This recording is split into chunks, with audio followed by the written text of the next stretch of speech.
Video કોન્ફરન્સિંગથી જે meeting ચાલી રહી હતી પૂરી થઈ છે અને હવે ગૃહ રાજ્યમંત્રી કંઈ કહી રહ્યા છે, સાંભળીએ તેમને। सूरत सिटी यूनिट द्वारा कल रात एक बहुत ही बड़े ऑपरेशन के माध्यम से अवैध बांग्लादेशियों को पकड़ने में एक ऐतिहासिक सफलता प्राप्त हुई है। अहमदाबाद पुलिस ने 890 जितने अवैध बांग्लादेशियों को एवं सूरत पुलिस द्वारा 134 जैसे अवैध बांग्लादेशियों को पकड़ने में सफलता प्राप्त की है।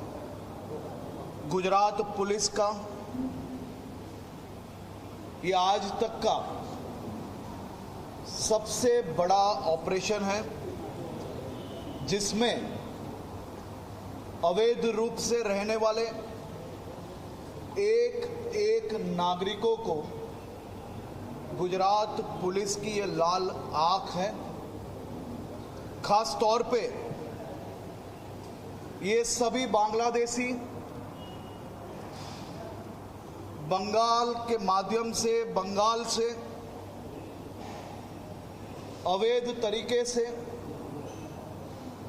कई फेक डॉक्यूमेंट्स बनाए थे और उसी माध्यम से वो गुजरात एवं भारत के अलग अलग राज्य में पहले रह चुके हैं। इनमें से कई लोग ऐसे हैं जो ड्रग्स कार्टेल, ह्यूमन ट्रैफिकिंग एवं पिछले केस में हम सब ने देखा कि जो 4 बांग्लादेशी पकड़े गए थे उनमें से 2 बांग्लादेशी अलकायदा के लिए स्लीपर सेल के तौर पे गुजरात में काम करते थे। ये सभी बांग्लादेशियों का बैकग्राउंड एवं उनकी क्या गतिविधि थी गुजरात में, वो तहकीकात चालू है। और मैं ये सभी लोगों को स्पष्ट संदेश देना चाहता हूं, या तो खुद सामने से चल के पुलिस स्टेशन में जाके अपने आप को बांग्लादेशी एवं अवैध तरीके से अगर गुजरात में रह रहे हैं तो वो पुलिस स्टेशन में जाके सरेंडर हो जाए, वरना गुजरात पुलिस ये सभी लोगों पे ना भूतो ना भविष्य उस प्रकार के स्ट्रॉन्ग एक्शंस लेने के लिए तैयार है। गुजरात के सभी कोनों पे यही दिशा में काम करने के निर्देश दिए गए हैं। जिस प्रकार से प्रधानमंत्री श्री नरेंद्र भाई मोदी जी के अध्यक्षस्थान में कैबिनेट कमेटी फॉर सिक्योरिटी के बैठक में लिए गए निर्णयों के आधार पे गुजरात पुलिस ने जो पाकिस्तानी गुजरात में आए हुए थे उनको भारत छोड़ने के स्पष्ट निर्देश जो दिए गए हैं, वो निर्देश पे गुजरात पुलिस काम कर रही है।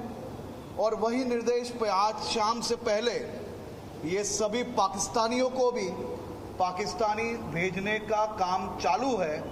उसी दिशा में राज्य सरकार की ये जिम्मेदारी है कि अवैध तरीके से किसी भी देश के नागरिक ये अपने राज्य में नहीं रहने चाहिए।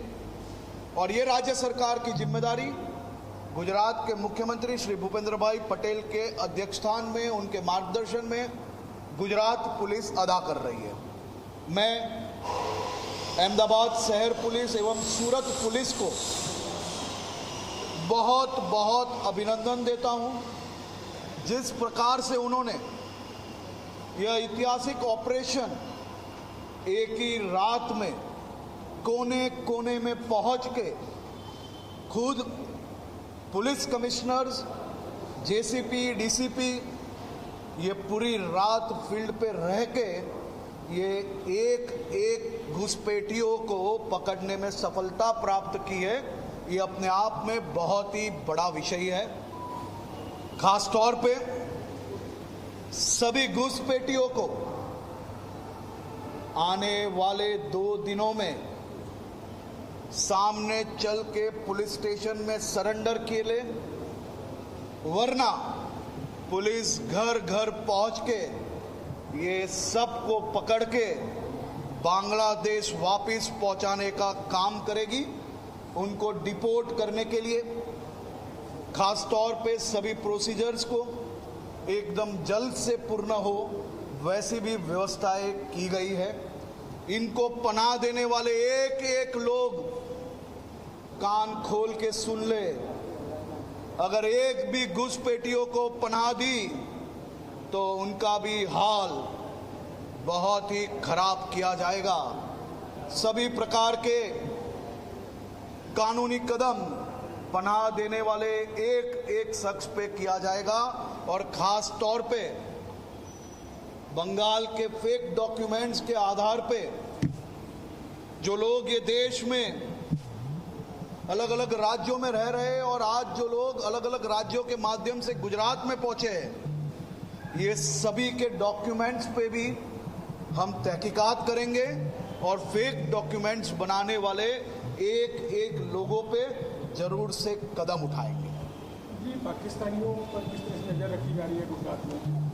देखिए, जो पाकिस्तानी गुजरात आए हैं, प्रधानमंत्री जी की बैठक के बाद जो भारत सरकार ने कठोर कदम जो उठाए हैं, ये सभी राज्यों की जिम्मेदारी है कि देश हित में ये बड़ा फैसला जो लिया गया है उसे हर एक राज्य में पालन करना होता है।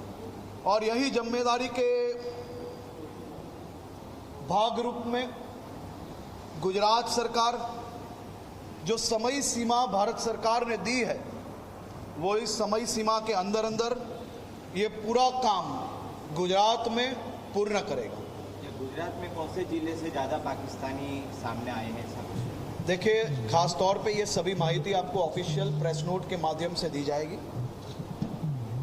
गुजरात में जो बांग्लादेशी पकड़े उनकी टोटल नंबर्स कितने हैं और कितने टीमें लगी इसके अंदर काम करने के लिए? खास तौर पे अहमदाबाद में 890 लोग और सूरत पुलिस ने 134 जितने घुसपैठियों को पकड़ा है। इन लोगों को बांग्लादेश भेजने की क्या प्रक्रिया शुरू की जाएगी? ये ऑफिशियल जो प्रक्रिया है वो डिपोर्टेशन की प्रक्रिया ऑलरेडी चालू कर ली गई है और उसको जल्द से खत्म करके ये सबको बांग्लादेश तक पहुंचाया जाएगा। लॉन्ग टर्म वीजा में कई सिंधी समाज के लोग हैं जो कई वर्षों से यहाँ रह रहे हैं, लॉन्ग टर्म वीजा पाने। देखिए, ये पहले से भारत सरकार ने बहुत ही क्लैरिफिकेशन के साथ नोटिफिकेशन किया है। जो पाकिस्तान के पीड़ित है वो सभी पाकिस्तान के अंदर जो लघुमती कौम मतलब हिंदू और सब लोग जो भारत के अंदर अभी प्रत्यार्पण खास तौर पे भारत में जो लोग आए हैं वो सभी लोगों को सुरक्षित रखना ये हमारी जिम्मेदारी है और वो सभी लोगों को किसी भी प्रकार की परेशानी ना हो उसकी खास सूचना सभी डिस्ट्रिक्ट्स को दी गई है। आभार। सर, जो बांग्लादेशी पकड़े गए इनके पास फेक डॉक्यूमेंट्स नहीं, किस राज्य के सबसे ज़्यादा डॉक्यूमेंट मिले? बंगाल के मैक्सिमम डॉक्यूमेंट्स बंगाल के अंदर से वो लोग ने फेक डॉक्यूमेंट्स क्रिएट किए थे जो पकड़े गए और उस पर भी तहकीकात चालू है। अमित चावड़ा, कांग्रेस के अमित चावड़ा कह रहे हैं कि इतने सारे बांग्लादेशी आ गए, सरकार अब तक क्या कर रही है? वही विषय समझने जैसा है और इतने सालों से इन्हें यही विषय समझने की आवश्यकता है। बंगाल, आप देख लीजिए, आज तक जितने भी बांग्लादेशी पकड़े गए उसमें से मैक्सिमम बांग्लादेशियों ने अपने फेक डॉक्यूमेंट, फेक आइडेंटिटी ये बंगाल से बनाई गई है और कई बार ये विषयों के ये डॉक्यूमेंट्स भी खास तौर पे प्रूफ के कारण हम लोग ने ये पेश भी किए और आज भी अहमदाबाद एवं सूरत पुलिस ये लोगों ने बंगाल से किस प्रकार से फेक डॉक्यूमेंट्स बनाए ये भी पेश किया जाएगा।